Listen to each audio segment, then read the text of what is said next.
आ, आज के इस नए गहन विश्लेषण या कहें हमारी इस नई डीप डाइव में स्वागत है। आज का विषय कुछ ऐसा है जिसे शायद इंटरनेट पर सबसे ज़्यादा सर्च किया जाता है।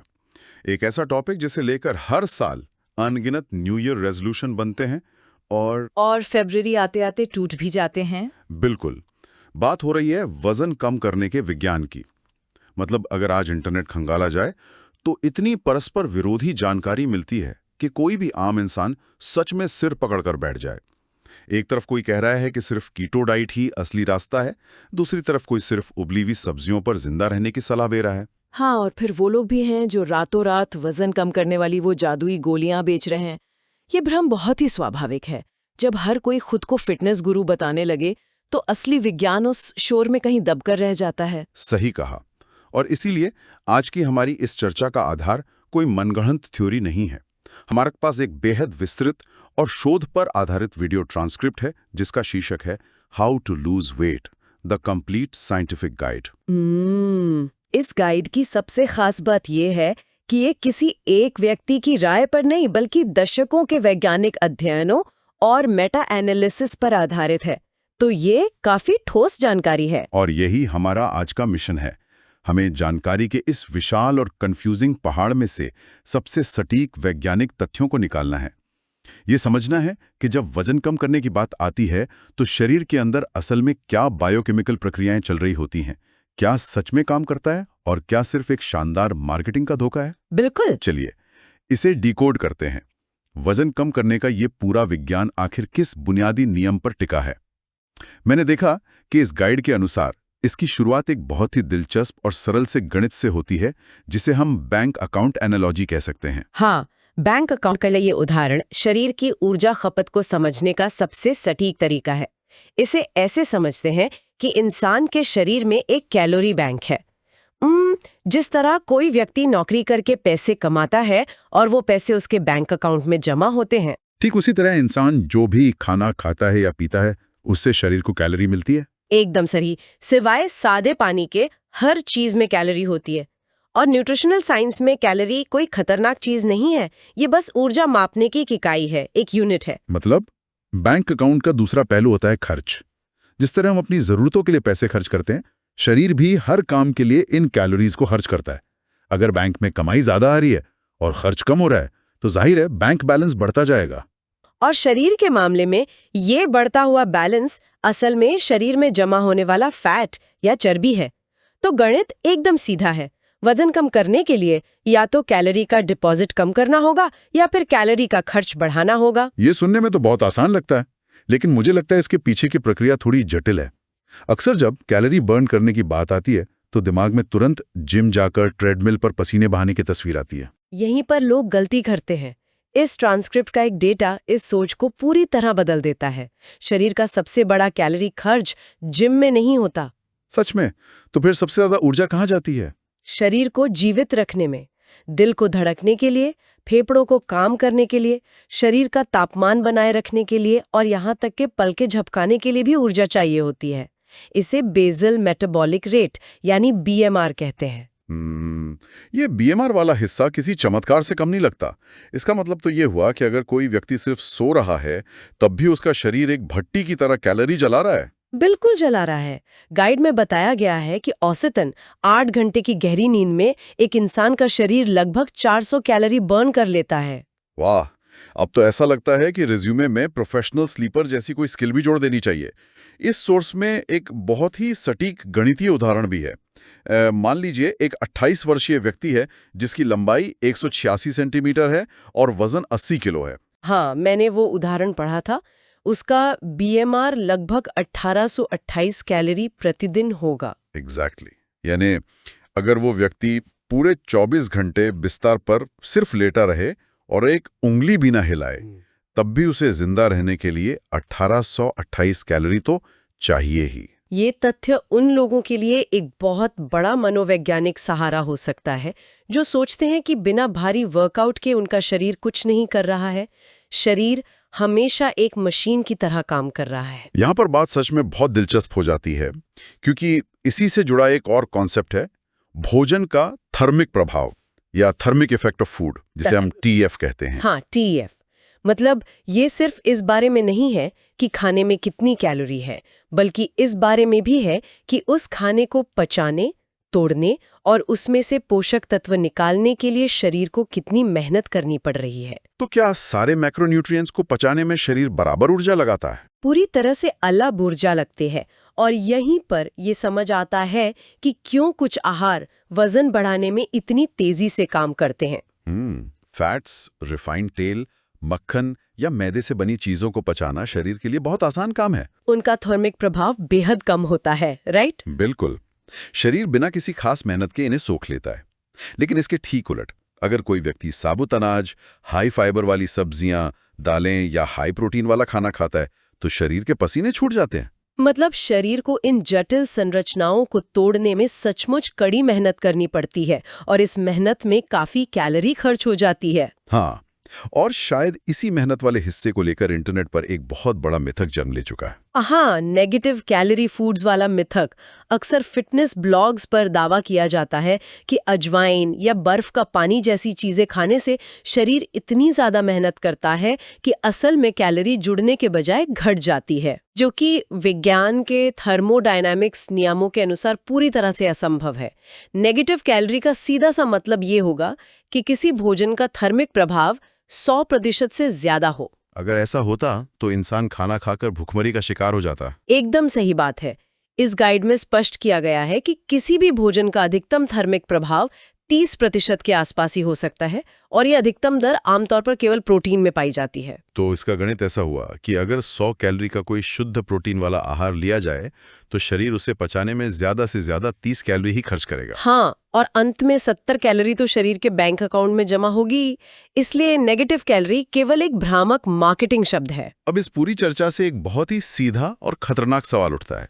अगर कोई इंसान ये सोचे कि शरीर का BMR 1800 है, तो क्यों ना दिन भर में सिर्फ 500 कैलोरी ही खाई जाए? न जिम जाने की झंझट, न कुछ और, वजन तो अपने आप गिर जाएगा। ये सुनने में लॉजिकल लग सकता है, लेकिन इसे लेकर रिसर्च में बहुत सख्त चेतावनियां दी गई हैं। यहाँ जो बात सबसे हैरान करने वाली है वो ये है कि शरीर कोई बेजान मशीन नहीं है, ये एक बेहद स्मार्ट सर्वाइवल सिस्टम है। सर्वाइवल सिस्टम मतलब शरीर खुद को बचाने की कोशिश करता है। बिल्कुल। इंसान का दिमाग पूरे शरीर की लगभग 20% ऊर्जा अकेले ही सोख लेता है। जब कोई व्यक्ति अचानक से अपने BMR से भी बहुत कम खाना शुरू कर देता है, तो शरीर इसे वजन कम करने की कोशिश नहीं मानता। वो इसे अकाल या भुखमरी का संकेत समझता है। हाँ, और इसके तुरंत बाद शरीर में एक भयानक हार्मोनल क्रैश होता है। और मैंने पढ़ा है कि इसके नतीजे रोजमर्रा की जिंदगी में तुरंत दिखने लगते हैं। अत्यधिक थकान, चिड़चिड़ापन, किसी भी काम पर फोकस ना कर पाना, दिमाग ऊर्जा के लिए तरसने लगता है। और फिर क्या होता है? अक्सर देखा गया है कि जो लोग इस तरह की एक्सट्रीम डाइट पर जाते हैं, वो कुछ दिन तो बहुत सख्ती से नियम मानते हैं, लेकिन फिर एक दिन उनका विल पावर टूट जाता है और वो जरूरत से कहीं ज्यादा खाना शुरू कर देते हैं, जिसे बिंज ईटिंग कहा जाता है। एकदम सही। और ये कोई कमजोर इच्छा शक्ति का परिणाम नहीं है, ये शरीर का बायोलॉजिकल डिफेंस मैकेनिज्म है। इसीलिए इस बात पर बहुत जोर दिया गया है कि लक्ष्य सिर्फ स्केल पर वजन का कांटा नीचे लाना नहीं होना चाहिए। मतलब अगर कोई इंसान अपनी मांसपेशियों को गलाकर और अपनी मानसिक शांति खोकर वजन कम कर रहा है, तो वो स्वस्थ नहीं हो रहा है। स्वस्थ तरीके से फैट कम करने के लिए एक संयमित कैलोरी डेफिसिट की जरूरत होती है। हाँ, एक बैलेंस होना चाहिए। खाने को लेकर एक और बहुत ही अजीब मनोवैज्ञानिक पहलू होता है। कभी कभी एक पूरी 500 कैलोरी की चॉकलेट बार खा लेने के बाद भी ऐसा लगता है कि पेट खाली है और कुछ खाने का मन करता है। लेकिन वही 500 कैलोरी अगर किसी दाल या सब्जी के रूप में खाई जाए, तो लगता है कि अब एक निवाला भी अंदर नहीं जाएगा। हाँ, ये पेट भरने का एहसास आखिर किन चीजों पर निर्भर करता है? इस पेट भरने वाले एहसास को विज्ञान की भाषा में सटाइटी इंडेक्स कहा जाता है।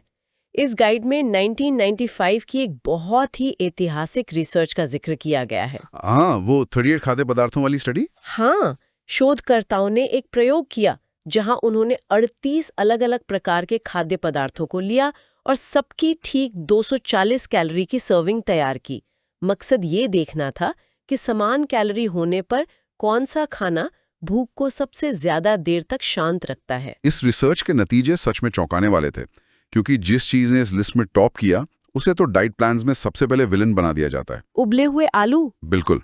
इस रिसर्च में उबले हुए आलू को सबसे ज्यादा सटाइटी इंडेक्स स्कोर मिला, जो कि 323 था। इसके अलावा उच्च फाइबर वाली चीजें, दालें, अंडे और नट्स भी इस लिस्ट में बहुत ऊपर थे। तो इसका मतलब है कि अगर कोई सटाइटी इंडेक्स में उच्च स्कोर वाले खाद्य पदार्थ चुनता है तो वो कम कैलोरी में भी लंबे समय तक अपना पेट भरा हुआ महसूस कर सकता है। लेकिन आलू का नाम सुनकर लोग बहुत जल्दी एक्साइटेड हो जाते हैं। हाँ, और यहाँ विज्ञान एक बहुत बड़ी चेतावनी भी देता है। अक्सर लोग आधी अधूरी जानकारी के आधार पर एक्सट्रीम कदम उठा लेते हैं। इसका मतलब ये कतई नहीं है कि सिर्फ आलू उबालकर खाना शुरू कर दिया जाए, क्योंकि शरीर को और भी चीजें चाहिए होती हैं। बिल्कुल। मानव शरीर को सुचारू रूप से चलाने के लिए 6 आवश्यक पोषक तत्वों की जरूरत होती है: protein, carbohydrate, fats, vitamins, minerals और पानी। किसी एक ही चीज पर निर्भर होने से शरीर भयानक कुपोषण का शिकार हो सकता है। और जब बात इन पोषक तत्वों की आती है तो कार्बोहाइड्रेट और फैट्स का जिक्र आते ही मुझे इंटरनेट के सबसे बड़े डाइट वॉर्स की याद आ जाती है। ओहो, वो तो खत्म ही नहीं होते। हाँ, एक तरफ वो लोग हैं जो कहते हैं कि कार्ब जहर हैं और सिर्फ फैट खाओ, यानी कीटो डाइट। दूसरी तरफ वो हैं जो कहते हैं कि फैट्स बिल्कुल मत खाओ। इस अंतहीन बहस का वैज्ञानिक सच क्या है? अगर हम इसे बड़े परिप्रेक्ष्य से जोड़कर देखें तो ये बहस अक्सर मार्केटिंग का हिस्सा ज्यादा लगती है। विज्ञान इसे डेटा के चश्मे से देखता है। ट्रांसक्रिप्ट में 2017 के एक बहुत बड़े मेटा एनालिसिस का जिक्र है, जिसमें 32 अलग अलग स्टडीज का गहराई से विश्लेषण किया गया था। हाँ, और 2012 की एक विस्तृत स्वीडिश यूनिवर्सिटी की स्टडी भी है। दोनों का निष्कर्ष लगभग एक ही था। और वो निष्कर्ष ये था कि लंबी अवधि में हाई कार्ब डाइट हो या लो कार्ब डाइट, वजन कम होने की दर में कोई जादुई अंतर नहीं होता। अंत में सिर्फ एक ही नियम लागू होता है: क्या इंसान कैलोरी डेफिसिट में था या नहीं। लेकिन यहाँ एक पेंच है। लोग अक्सर कहते हैं कि कीटो डाइट शुरू करते ही पहले ही हफ्ते में उनका 2 किलो वजन गायब हो गया। हाँ, ये सवाल बहुत लोग पूछते हैं। अगर कैलोरी का ही खेल है तो ये जादुई वजन कमी कैसे होती है? मैं बताती हूँ। ये जादुई वजन कमी असल में फैट बर्न होना है ही नहीं। ये पूरी तरह से वाटर वेट या पानी का वजन होता है। अच्छा। और ग्लाइकोजन की खासियत ये है कि वो अपने साथ पानी को स्पंज की तरह बांध कर रखता है। तो जब कोई व्यक्ति कार्ब्स खाना अचानक बंद कर देता है तो शरीर के ग्लाइकोजन स्टोर्स खाली होने लगते हैं। बिल्कुल, और उनके साथ बंधा हुआ सारा पानी शरीर से बाहर निकल जाता है। इंसान को लगता है कि उसने फैट कम कर लिया है, लेकिन जैसे ही वो वापस सामान्य आहार पर आता है और एक रोटी भी खाता है, वो सारा पानी और वजन वापस आ जाता है। ये तो सिर्फ वजन की बात हुई, लेकिन इन एक्सट्रीम डाइट्स का इंसान की उम्र और ओवरऑल हेल्थ पर क्या असर पड़ता है? गाइड में लैंसेट पब्लिक हेल्थ जर्नल की एक बहुत बड़ी स्टडी का जिक्र है जो वाकई आंखें खोलने वाली है। ये स्टडी 6 साल तक 15,400 लोगों पर की गई थी। और इसका डेटा दिखाता है कि अगर कुल ऊर्जा का 40% से भी कम हिस्सा कार्ब्स से आता है और उसकी भरपाई जानवरों से मिलने वाले भारी प्रोटीन से की जाती है, तो ऐसे लोगों की उम्र असल में कम हो सकती है। यही कारण है कि कार्ब्स को पूरी तरह से विलन बना देना वैज्ञानिक रूप से गलत है। कार्बोहाइड्रेट हमारे दिमाग का प्राथमिक ईंधन है। जब दिमाग को ये ईंधन मिलना बंद हो जाता है तो चिड़चिड़ापन, डिप्रेशन, ब्रेन फॉग और एंजाइटी जैसी समस्याएं जन्म लेती हैं। और इसी तरह फैट्स को लेकर भी बहुत गलतफहमियां हैं। हाँ, लोग भूल जाते हैं कि मानव मस्तिष्क खुद 60% फैट से बना है। शरीर में हार्मोनल संतुलन बनाए रखने के लिए और विटामिन ए, डी, ई तथा के को सोखने के लिए अच्छे फैट्स का होना अनिवार्य है। तो आखिर सही संतुलन क्या है? विज्ञान एक एक्सेप्टेबल मैक्रोन्यूट्रिएंट डिस्ट्रीब्यूशन रेंज देता है, जिसे AMDR कहते हैं।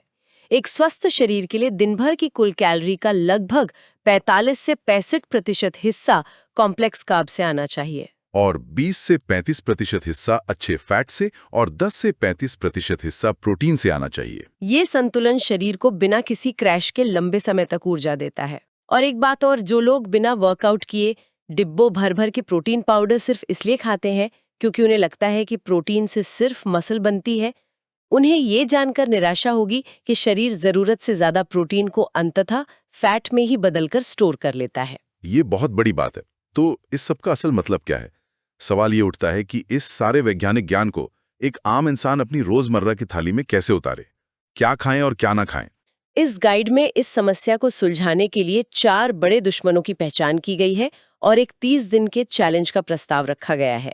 अगर इन 4 चीजों को भोजन से हटा दिया जाए तो शरीर के मेटाबॉलिज्म में काफी बड़ा बदलाव आ सकता है। चलिए इन 4 दुश्मनों को बारी बारी से डिकोड करते हैं। पहला दुश्मन है रिफाइंड आटा, जिसे हम आम भाषा में मैदा कहते हैं। मैदा असल में ऐसा अनाज है जिसमें से सारा फाइबर और पोषण निकाल लिया गया है। ये शरीर में जाते ही तुरंत पचकर ब्लड शुगर का स्पाइक देता है और बाद में शरीर में एलडीएल कोलेस्ट्रॉल को बढ़ाता है, जो धमनियों के लिए खतरनाक है। दूसरा बड़ा दुश्मन है एडिड शुगर, और ये सिर्फ चाय की चीनी नहीं है। ये पैकेट बंद जूस, केचप और उन सो कॉल्ड हेल्दी ओट्स के पैकेटों में भी छिपी होती है, जिन्हें लोग सेहतमंद मानकर खाते हैं। बिल्कुल। तीसरा दुश्मन है खराब फैट्स या बैड फैट्स। इनमें मुख्य रूप से ट्रांस फैट्स और पाम ऑयल शामिल हैं, जो अक्सर डीप फ्राई की हुई चीज़ों और बेकरी के सामान में पाए जाते हैं। ये फैट्स शरीर में इन्फ्लेमेशन या सूजन पैदा करते हैं। और चौथा सबसे खतरनाक दुश्मन है अल्ट्रा प्रोसेस्ड फूड। हाँ, ये वो रंग बिरंगे पैकेट बंद स्नैक्स हैं जिन्हें फैक्ट्रियों में इस तरह से इंजीनियर किया जाता है कि वो हमारे दिमाग के सेटाइटी सिग्नल्स को बाईपास कर दें। तभी तो इंसान इन्हें खाते वक्त कभी पेट भरा हुआ महसूस ही नहीं कर पाता। एक चिप्स खाओ तो पूरा पैकेट खत्म हो जाता है। एग्जैक्टली। इन दुश्मनों को हटाकर हमें कॉम्प्लेक्स कार्ब्स को अपनाना है, जैसे रागी, बाजरा, ओट्स और अलग-अलग रंग की सब्जियां। सब्जियों में मौजूद फाइबर पेट को लंबे समय तक भरा रखता है। खाने के इसी तरीके को लेकर मुझे एक जापानी फिलॉसफी याद आ रही है, 80% का नियम। हाँ, जापान के लोग मानते हैं कि जब पेट 80% भर जाए तो खाना रोक देना चाहिए। इसके लिए वे छोटी प्लेट का इस्तेमाल करते हैं, खाने से पहले 1 गिलास पानी पीते हैं और हर मील में ढेर सारी सब्जियां शामिल करते हैं। यह माइंडफुल ईटिंग का एक बहुत ही शानदार और व्यवहारिक तरीका है। लेकिन केवल सही खाना ही काफी नहीं है। शरीर की बनावट को सही आकार देने के लिए व्यायाम भी तो अनिवार्य है। गाइड में व्यायाम को 3 मुख्य श्रेणियों में बांटा गया है। पहला है कार्डियो, जैसे दौड़ना या साइकिल चलाना, जो स्टेमिना बढ़ाता है। दूसरा है स्ट्रेचिंग या योगा, जो मांसपेशियों के लचीलेपन के लिए है। और तीसरा है स्ट्रेंथ ट्रेनिंग, जो मांसपेशियों के निर्माण और बोन डेंसिटी के लिए जरूरी है। व्यायाम की बात आते ही इंटरनेट का एक और बहुत मशहूर मिथक सामने आ जाता है, स्पॉट रिडक्शन। अक्सर लोग सर्च करते हैं कि सिर्फ पेट की चर्बी कैसे कम करें या चेहरे का फैट कैसे घटाएं। क्या दिन में 100 क्रंचेस लगाने से सिर्फ पेट का फैट गायब हो जाएगा? विज्ञान इस धारणा को पूरी तरह से नकारता है। स्पॉट रिडक्शन एक भ्रम है। जब इंसान व्यायाम करता है और कैलोरी डेफिसिट में होता है तो शरीर पूरे शरीर से फैट कम करता है। शरीर किस हिस्से से पहले फैट बर्न करेगा और कहां से सबसे अंत में, ये पूरी तरह से उस व्यक्ति के जेनेटिक्स पर निर्भर करता है, राइट? हाँ, किसी भी खास मशीन या बेल्ट से किसी एक हिस्से का फैट पिघलाया नहीं जा सकता। निरंतर व्यायाम करना ही एकमात्र उपाय है। इन सब शारीरिक प्रयासों के बीच एक ऐसा अदृश्य कारक है जो अक्सर सारी मेहनत पर पानी फेर देता है। हम बात कर रहे हैं तनाव या स्ट्रेस की। कई बार लोग एकदम सही डाइट ले रहे होते हैं, जिम जा रहे होते हैं, लेकिन उनका वजन टस से मस नहीं होता। यह एक बहुत ही महत्वपूर्ण सवाल खड़ा करता है हमारी आधुनिक जीवन शैली पर। तनाव कोई सिर्फ मनोवैज्ञानिक अवस्था नहीं है, इसका सीधा बायोकेमिकल असर होता है। शरीर के अंदर क्या बदलता है स्ट्रेस से? जब कोई व्यक्ति लगातार तनाव में रहता है तो शरीर में कॉर्टिसोल नाम के हार्मोन का स्तर बहुत ज्यादा बढ़ जाता है। कॉर्टिसोल का काम शरीर को फाइट और फ्लाइट की स्थिति के लिए तैयार करना है। और इसके प्रभाव में मेटाबॉलिज्म धीमा हो जाता है और शरीर ऊर्जा बचाने के लिए फैट स्टोर करने लगता है। सबसे बुरी बात यह है कि कॉर्टिसोल शरीर में मीठे और फैटी खाने की क्रेविंग्स को बेतहाशा बढ़ा देता है। इसीलिए अच्छी और गहरी नींद का कोई शॉर्टकट नहीं है। शरीर की मरम्मत करने और इस कॉर्टिसोल के स्तर को वापस सामान्य पर लाने के लिए हर रात 7 से 9 घंटे की नींद अत्यंत आवश्यक है। अगर नींद पूरी नहीं हो रही है और इंसान 24 घंटे काम और तनाव के बीच पिस रहा है तो दुनिया की कोई भी डाइट उसे मनचाहे परिणाम नहीं दे सकती। अगर इस पूरे वैज्ञानिक विश्लेषण का एक निचोड़ निकाला जाए तो वो यही है कि स्वस्थ तरीके से वजन कम करना कोई रातों रात होने वाला चमत्कार नहीं है। इसके लिए कोई जादुई शॉर्टकट मौजूद नहीं है। मैं मानती हूँ कि ये पूरी प्रक्रिया मुख्य रूप से 4 मजबूत स्तंभों पर टिकी है।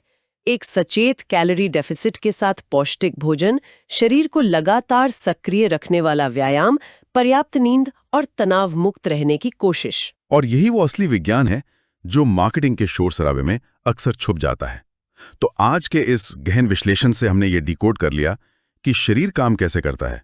लेकिन इस चर्चा को खत्म करने से पहले एक बहुत ही गहरा विचार छोड़ने का मन कर रहा है, जो आज के एक डेटा पॉइंट से निकला है। कौन सा डेटा पॉइंट? आज हमने जाना कि इंसान का दिमाग पूरे शरीर की 20% ऊर्जा सोखता है और वो 60% फैट से बना है।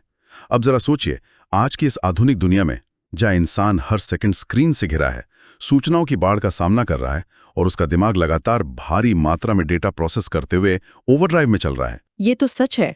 तो क्या हमारा ये आधुनिक जीवन स्तर हमारे दिमाग की मेटाबॉलिक और ऊर्जा की जरूरतों को हमारे पूर्वजों की तुलना में पूरी तरह से बदल रहा है? शरीर शायद कुर्सी पर बैठा हो, लेकिन दिमाग एक मैराथन दौड़ रहा है। तो क्या ऐसा हो सकता है कि भविष्य में सिर्फ शरीर का वजन कम करने की डाइट्स पीछे छूट जाएं और ब्रेन डाइट, यानी इंसान के दिमाग को फ्यूल करने और उसे शांत रखने वाला आहार, पोषण विज्ञान का सबसे महत्वपूर्ण और बड़ा विषय बन जाए? ये वाकई सोचने वाली बात है। इस सवाल पर जरूर विचार कीजिएगा श्रोताओं। विज्ञान के नजरिए से चीजों को देखते रहें और अपने स्वास्थ्य को गहराई से समझते रहें। आज की इस डीप डाइव में बस इतना ही। फिर मिलेंगे एक और डिकोड करने वाले विषय के साथ।